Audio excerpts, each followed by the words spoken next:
reason for multiplication is not because we like the experience and we're so cool. It's about simply bringing more people into a relationship with God. Okay. Why are we talking about it right now? For a variety of reasons. One, this is our 5th anniversary. If we don't multiply at some point soon, we probably never will, because inertia will set in so strongly that this is who we are, we'll never move. Secondly, we've talked about it since we launched, and at some point we either need to do it or shut up and not do it. Thirdly, we've been fighting a problem in this building that we've known since we got into it, and that's the 80% rule. You saw it today. I'll guarantee you attendance is going to be down next week. Well, it's because this was the anniversary. Yes, true. But you'll watch, our attendance will go down.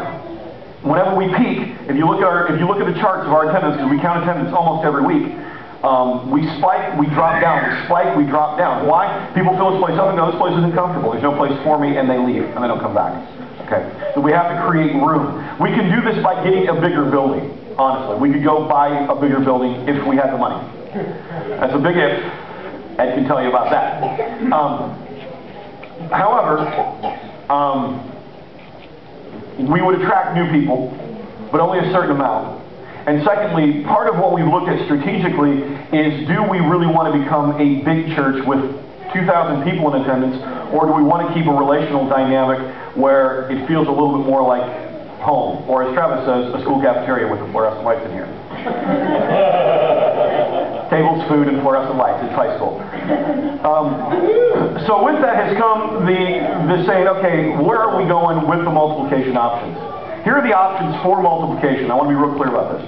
The first option that we have for multiplying is to simply plant a new church.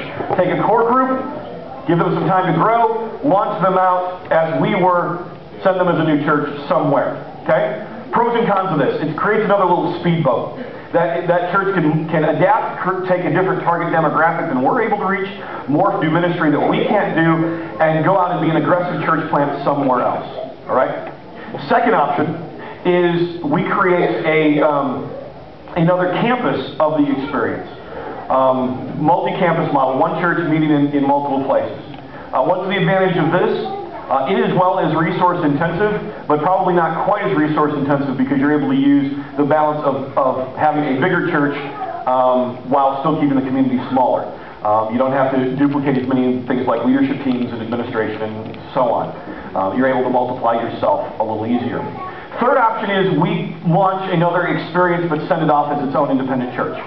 Basically, we try to replicate what's here and launch it. It's very similar to a church plant. We're just calling it a little bit of a difference, that our intent is just to create another one of us and launch it as an identical church plant. Those are basically the three options that we have in multiplication. There are probably nuanced options between those three, but those are the three big overall headings, ways that it can be done. All right. Launching another church, the whole separate individual animal. Launching a campus, which would be one church meeting in multiple locations. Or option number three, creating another experience and sending it off on its own. There's pros and cons to every one of these. We're not going to go in depth into that right now. This is a mile-high overview of the issue to let you kind of bring you up to date where the strategy team and the ministry director team and what they're talking about. We're doing this after both services because we know that a lot of you will be back tonight, but some people, for whatever reason, scheduling issues, are not able to, so we wanted to catch as many people as we could doing this after first service and second service. What do any three of these options take? And this is the core essential of everything else that I want you to clearly understand. All three of these options require a very high level of commitment from this family.